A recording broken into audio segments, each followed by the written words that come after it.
Skidmore. Thank you, Mr. Deputy Speaker. I'd just like to start by thanking the Right Honourable Member for Birkenhead for arranging for this debate, and also the Backbench Business Committee for allowing it. For the first time as Members of Parliament, we can have an open and frank discussion about the levels of immigration in this country, and I think that's been long overdue. During the general election, and long before, the high levels of immigration allowed by the previous government was and still remains one of the biggest issues for my constituents in Kingswood. And yet, as has already been touched on in the debate by the excellent contributions by the members so far, people have been afraid to discuss this crucial issue, and an issue that we are happily beginning to address. Now, why? Because people have been concerned of being viewed as intolerant, bigots even, if they raise the issue of immigration publicly. Now, we all know that Britain is not a bigoted nation. The British people are not, and have never been, bigots. It is not bigoted to be genuinely concerned about how our local schools might cope with increasing school rolls, or how teachers can keep discipline with several different languages being spoken in the classroom. I don't believe it's bigoted to be genuinely concerned about the pressures being placed currently on the NHS by population expansion, and how local hospital services will cope with increased demands placed upon them. And I don't believe that it's bigoted to be genuinely concerned about how all our local services, our infrastructure, might be able to cope with an increased population. For this is, as the Honourable Member for Birkenhead illustrated very well, where the heart of this debate lies. How can we, as a nation, cope with the additional pressures that mass immigration might bring? It's clear to me that we can no longer cope in these current financial circumstances. Well, my honourable friend, absolutely. Agreeing with every word he said so far, I wonder if he might perhaps add to his list of the very good reasons for having this debate, that if the mainstream parties don't debate this issue in a sensible, moderate manner, we feed the extremists. Because if people, our constituents, don't see us discussing this in sensible terms, they'll go to the extreme parties, which we all dislike. Absolutely, and I think the lesson we learnt from the previous general election in all three parties was that this needed to be debated, and happily it was debated at the end of the general election. It should have been brought forward sooner. But it's clear to me that it's only right and responsible that we look to act now to protect our public services and local infrastructures, as I already mentioned. It's clear that we can no longer go on as we were with a policy of uncontrolled immigration, with net migration reaching almost 200,000. And I welcome the coalition. Yeah, absolutely. Thank you, Mr. Deputy Speaker. I thank my honourable friend for giving way on that. And he's entirely right that we need to look at limiting immigration. In my constituency, particularly in Goulm, the biggest influx has come from Eastern Europe. So does he agree with me that actually the failure of the previous government to limit EU immigration in the way that it could have done and should have done has actually helped fuel the concerns nationally about immigration? I certainly recognise that back in 2004 the previous government failed to address the problem of transitional controls when negotiating with the EU, and I know that the current government, if the EU is to expand, will ensure those transitional controls are put in place, which is absolutely necessary. But the current plans to halve the net migration figure, currently 200,000 by 2015, and the cap on annual non-EU immigration, I certainly welcome. Now, we can have a debate today on what the figure for that cap might be, but I personally believe that it must be in the tens of thousands, drastically lower than the hundreds of thousands that we were witnessing until recently. Above all, as a government, as a parliament, we must send out a clear message. My constituents in Kingswood want to see a government that is finally in control of its immigration policy, a government that is policing its borders, a government that stands up for the British people. Yes, and then... I thank my honourable friend.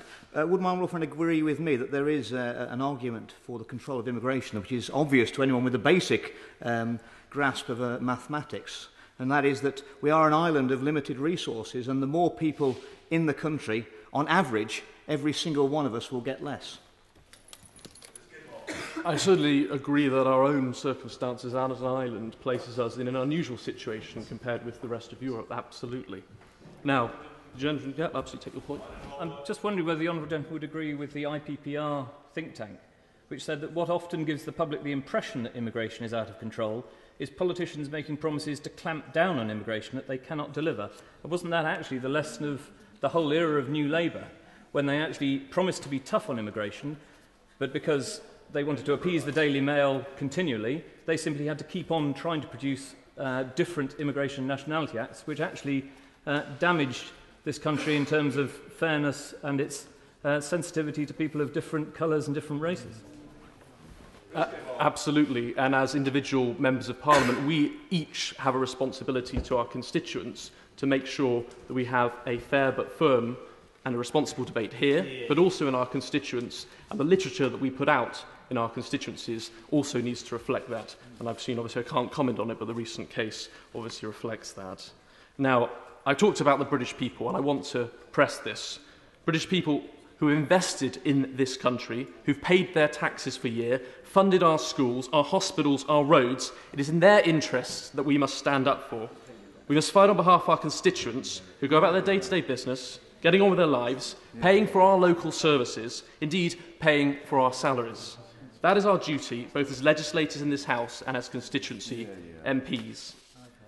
Now, Mr. Sharma, yep. Giving me the way, you will agree with the member will agree with me that the migrant community also contributed effectively for the last many years, and we are talking about not general immigration, we are talking about the people from the Southeast Asian countries. Thank you very much for that point. I think the Honourable Member for Birkenhead made this very effectively. We are not here to criticise what has happened decades before. There are many people who've arrived in this country, who pay their taxes, who are British citizens, and it's their rights also that we are standing up for and defending when debating how to control immigration now.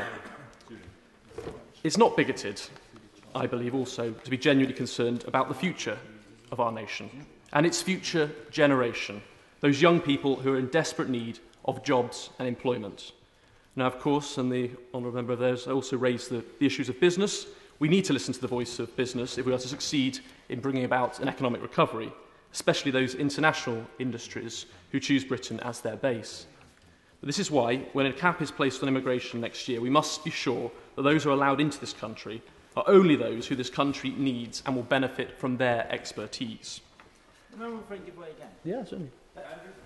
Does he not agree with me, though, that through our membership of the European Union, we're now in this really strange position, actually, where we are limiting people coming here from nations such as Canada, Australia, where they have the same skills base, the qualifications are equally recognised. We're putting limits on that, but we're unable at all to control immigration from countries across Eastern Europe, where there are different cultures, different skills bases, and a different qualifications set. We certainly have a legacy that we've been left with, and we have to deal those cards. That's what we have. Personally, obviously, I might like to see things have been differently if that was possible, but we must also admit that the European Union obviously covers 47% of our trade, and therefore it's obviously a major player that we have to deal with, and also in terms of border controls, we need to operate within that framework. Certainly. Mr. Deputy Speaker, I'm grateful to the Honourable Member for giving way. He talks about the future, but in terms of looking at the existing system, for example, before coming to this place, I practiced as a barrister who prosecuted for a number of years. And when you had somebody who was either an illegal immigrant or an immigrant who had committed an offence, they were served with an IM3 in order for deportation, and the judge had made that recommendation. But from that point to the point of deportation, the length of time it took for that to be put into practice. The left arm of the Home Office did not know the right arm of the office, and in the meantime it was the taxpayer that was paying for it. So before looking at the future, we need to make sure that the problems with the previous system, which was in place for a number of years, have to be put right. I defer to the honourable member's expertise on this matter, but thank you ever so much for raising that in debate. I think it's a very valuable point to have made. I want to return back to employment, though. While hundreds of thousands of British citizens are still seeking a job, and when 10% of recent British graduates are still looking for jobs, the economic recovery must begin here. And while it's important that low-skilled jobs are filled in order to encourage growth in the economy, there are hundreds of thousands of British citizens who can fill them. If we are to build an economic recovery, it must be on the back of the talents of the British people. I want to end by also raising, for me, certainly. I'm very grateful. He's been very generous with his time. One of the reasons IPPR, whom I quoted earlier, are opposing the cap, along with the British Chambers of Commerce and others, or opposing it being imposed certainly too rigidly, is that they've identified that actually immigration is very good for the economy in many respects, that it is the source of great entrepreneurial spirit. And doesn't he accept that actually immigrants have contributed a huge amount to this country and specifically to its economy and prosperity?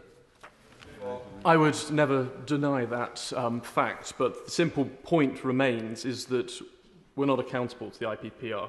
We're accountable to our constituents. And I'm sure the honourable member and every member here, not during the election, but on every weekend when you're back knocking on doors, this is the single biggest issue that is raised in the nation at large at the moment. My honourable friend, I'm very grateful to my honourable friend, and he's making a very compelling argument. Indeed, it comes to a point, an intervention that was made earlier on, that it doesn't matter what the ethnic background of people happen to be. This is an issue that I found on the doorstep of Crawley was a concern regardless of background, that people are concerned about, as you mentioned, jobs, schools, pressure on the health service, and that is a universal concern. Thank you very much, Honourable Member for Crawley, for that intervention, bringing back the point that we are debating on the question of population pressure on infrastructure, and that really must be the crucial message of this debate today. But I do want to end by also raising, for me, what is another vital concern, that is we cannot begin to effectively tackle immigration without clearly looking at the process of integration. For too long, government and local authorities have acquiesced in allowing parallel communities to exist. Communities and neighbourhoods speaking different languages, yet never really speaking to each other.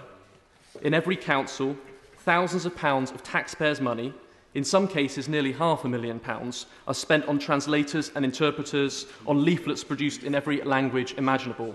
If we want to create an integrated society, this must change. We cannot allow any policy on immigration to take place without addressing what I believe to be a concern of paramount importance, that the English language must be upheld, and that any person who enters this country must expect, indeed be expected, to learn and speak English if they are to coexist and play a responsible role in British society. As I have said, Mr. Deputy Speaker, the British people are not bigots. Britain is a tolerant nation who looks outwards rather than inwards, a nation that is proud of our international heritage and responsibilities. That, in part, is what made us great in the first place. But the time has come now, in this debate, and moving on, for us to take a firm stance on immigration. And I know from my constituents in Kingswood, this cannot come soon enough.